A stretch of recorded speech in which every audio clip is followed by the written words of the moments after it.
क्या आपको पता है बॉलीवुड के भाई सलमान खान सिर्फ अपनी मूवीज ही नहीं बल्कि अपनी कंट्रोवर्सीज के लिए भी काफ़ी मशहूर है।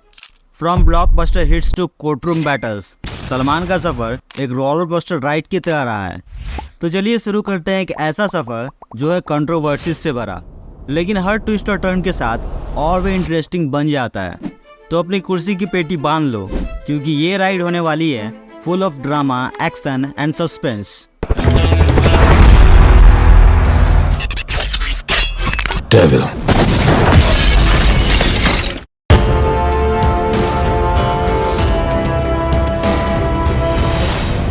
2003 में विवेक ओबराय ने एक प्रेस कॉन्फ्रेंस बुलाई थी जहां उन्होंने सलमान खान पर सीरियस एलिगेशंस लगाए थे। विवेक का कहना था कि सलमान उन्हें बार बार फ़ोन करके धमकी दे रहे थे और इसका रीज़न उनका ऐश्वर्या के साथ रिलेशन था। ये प्रेस कॉन्फ्रेंस बॉलीवुड में एक बड़ा धमाका बन गई। विवेक ओबराय ने सलमान खान पर सिर्फ धमकी देने का इल्ज़ाम ही नहीं लगाया बल्कि ये भी कहा कि सलमान उनकी करियर को भी ख़त्म करने की कोशिश कर रहे हैं। Salman Khan called me on my phone. शुरुआत में ही जब उन्होंने बात की तो मुझे लगा कि उन्होंने खूब शराब पी रखी थी, शराब के नशे में धुत थे। और he started out saying that who are you, तुम हो कौन, तुम अपने आप को समझते क्या हो। ऐश्वर्या राय जो उस वक्त सलमान खान की एक्स गर्लफ्रेंड थी, विवेक के साथ अपना नया रिश्ता बना रही थी। कोने में खड़े खड़े देखते रहना तुम। लोग मुझे पसंद करके ले जाएंगे तब भी नहीं, मैं किसी के हो जाऊंगी तब भी नहीं। लेकिन सलमान का ये रिएक्शन और उनके एंगर इश्यूज को लेकर मीडिया और पब्लिक के बीच एक बड़ा चर्चा का विषय बन गया। कहते हैं बॉलीवुड में दुश्मनी का असर सिर्फ पर्सनल लाइफ तक सीमित नहीं रहता बल्कि प्रोफेशनल लाइफ पर भी असर पड़ता है। ये नहीं कहूँगा कि मैं कभी जाके, नाम क्या उनका, विवेक ओबराय, उनसे हाथ मिलाऊंगा या उनसे कभी बात करूंगा। मैं दूरी, वो अगर वो करना भी चाहे तो मैं दूरी हट जाऊंगा, लेकिन मेरा उनसे कोई प्रॉब्लम नहीं है। विवेक और सलमान का ये झगड़ा कुछ ऐसा ही था जिसमें विवेक के करियर पर बहुत असर पड़ा। –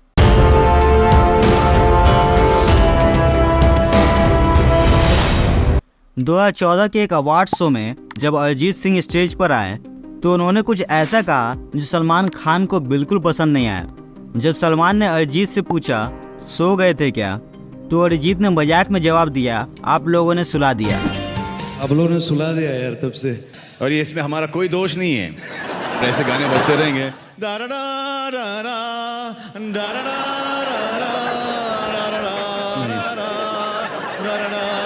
इसमें तो नींद आ गई यार। इस मजाक भरे जवाब को सलमान खान ने पर्सनल इंसल्ट समझ लिया। ये बात इतनी बढ़ गई कि जब सलमान खान की फिल्म सुल्तान बन रही थी तो उन्होंने अरिजीत का गाना फिल्म से निकालने का फैसला कर लिया। अरिजीत ने इस इंसिडेंट के बाद सोशल मीडिया पर सलमान खान से माफ़ी भी मांगी। उन्होंने अपने फेसबुक पोस्ट में सलमान से गुजारिश की थी कि उनका गाना फिल्म में रखा जाए, लेकिन सलमान ने उनकी माफ़ी को नज़रअंदाज कर दिया। इस कंट्रोवर्सी ने सलमान खान के इन्फ्लुएंस को बॉलीवुड में हाईलाइट किया। एक मजाक भरी बात को लेकर गायक अरिजीत सिंह के करियर पर इसका तगड़ा असर पड़ा और ये बात साबित करती है कि बॉलीवुड में रिश्ते और रिश्तेदारों का कितना महत्व है। इस इंसिडेंट के बाद अरिजीत और सलमान का इक्वेशन काफ़ी कॉम्प्लिकेटेड हो गया। अरिजीत के फैंस ने सलमान के इस फैसले को क्रिटिसाइज किया, लेकिन सलमान अपने डिसीजन पर कायम रहे।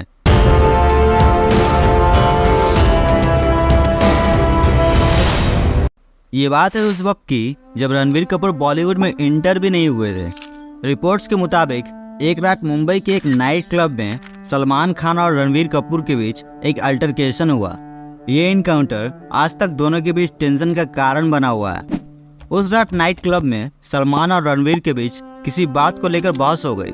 सलमान ने अपने टिपिकल स्टाइल में रणबीर को कन्फ्रंट किया और बात बढ़ते बढ़ते फिजिकल तक पहुंच गए। लोगों ने देखा कि आप उनके स्लीव पकड़ के, नहीं सर, मैं उनका हाथ पकड़ के उसको ना रास्ता दिखा रहा था मैं।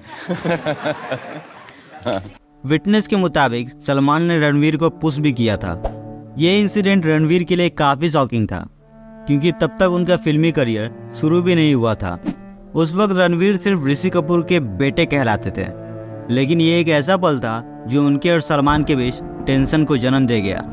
इस इंसिडेंट के बाद जब रणबीर ने बॉलीवुड में एंट्री की और सुपरस्टार बन गए तब भी उनकी और सलमान की दोस्ती कभी नॉर्मल नहीं हो पाई। इंडस्ट्री में ये बात काफ़ी चर्चित रही कि दोनों एक्टर्स एक दूसरे को अवॉइड करते हैं। रिपोर्ट्स के मुताबिक ये टेंशन उस वक्त और बढ़ गई जब रणवीर और कैटरीना कैफ रिलेशनशिप में आए। कैटरीना जो पहले सलमान की गर्लफ्रेंड थी, वो रणवीर के साथ सीरियस रिलेशनशिप में आ गई और ये बात सलमान को बिल्कुल नापसंद थी। इस लव ट्रायंगल ने सलमान और रणवीर के बीच और ज़्यादा फ्रिक्शन क्रिएट कर दिया। इंडस्ट्री में हर किसी ने इस चेंज को नोटिस किया और ये भी कहा जाने लगा कि दोनों एक्टर्स एक दूसरे से दूरी बनाए रखते हैं।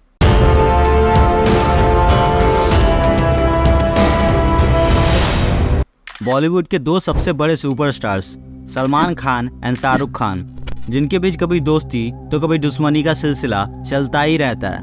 2008 में कैटरीना कैफ के बर्थडे पार्टी पर इन दोनों का एक झगड़ा हुआ जो बॉलीवुड में काफ़ी चर्चे का विषय बना। उस रात कैटरीना कैफ ने अपने बर्थडे पार्टी में बॉलीवुड के कई बड़े स्टार्स को इनवाइट किया था। पार्टी में सब कुछ नॉर्मल चल रहा था जब तक सलमान और शाहरुख खान के बीच बात बिगड़ नहीं गई। रिपोर्ट्स के मुताबिक सलमान ने शाहरुख को अपने शो 10 का दम पर आने के लिए कहा और जब शाहरुख खान ने मना किया तो सलमान को बुरा लग गया। बहस बढ़ गई और दोनों एक्टर्स ने एक दूसरे पर पर्सनल कमेंट्स भी पास करना शुरू कर दिया। सलमान ने शाहरुख के शो कौन बनेगा करोड़पति और उनकी फ्लॉप मूवीज़ का मजाक उड़ाया, जबकि शाहरुख ने सलमान के प्रोफेशनल और पर्सनल लाइफ पर कमेंट्स किए। पार्टी में मौजूद लोगों ने दोनों को शांत करने की कोशिश की, लेकिन तब तक बात बहुत ज़्यादा बिगड़ चुकी थी। ये फाइट इतना सीरियस था कि उसके बाद सलमान और शाहरुख के बीच कई सालों तक बात नहीं हुई। I don't know. I think Salman is a wonderful guy. I have no issues on that. But you don't talk to each other now. You know, sometimes two good, kind, nice, perhaps okay kind of people, at worst, run parallelly. You know, they're parallels, and parallels don't meet. इस incident के बाद दोनों actors ने एक दूसरे से दूरी बनाए रखी। इंडस्ट्री में ये रिफ्ट सबको दिखाई दी और मीडिया ने इस पर काफ़ी कवरेज भी किया। ये बॉलीवुड के दो बड़े सुपरस्टार्स के बीच का सबसे बड़ा फॉलआउट बन गया। लेकिन दोस्तों, बॉलीवुड में हर स्टोरी का एक हैप्पी एंडिंग होता है। कई सालों के बाद 2013 में एक इफ्तार पार्टी में दोनों ने अपने पुरानी दुश्मनी को भुलाकर एक दूसरे को गले लगाया। ये मोमेंट भी मीडिया में काफ़ी हाईलाइट हुआ और फैंस ने दोनों के पैचअप को काफ़ी अप्रिसिएट किया। दोनों ने न सिर्फ पब्लिकली अपनी दोस्ती को एक्सेप्ट किया, बल्कि फिर से एक दूसरे के प्रोजेक्ट्स को सपोर्ट भी करने लगे। ये साबित करता है कि बॉलीवुड में दोस्ती और दुश्मनी दोनों का सिलसिला चलता रहता है, लेकिन आखिर में दोस्ती जीत जाती है। –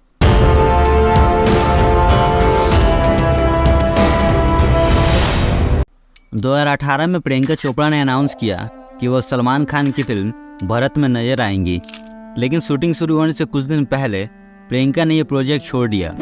उन्होंने अपने सडन एग्जिट की वजह अपने एंगेजमेंट को बताया, लेकिन मीडिया और इंडस्ट्री में कुछ और ही खिचड़ी पक रही थी। प्रियंका चोपड़ा ने अपने एंगेजमेंट और पर्सनल कमिटमेंट्स का रीजन देकर फिल्म से बाहर होने का फैसला किया। उस वक्त उनकी एंगेजमेंट निक जोनस के साथ हुई थी और ये न्यूज़ मीडिया में छा गई थी। लेकिन दोस्तों, रिपोर्ट्स के मुताबिक सलमान खान प्रियंका के इस फैसले से बिल्कुल नाखुश थे।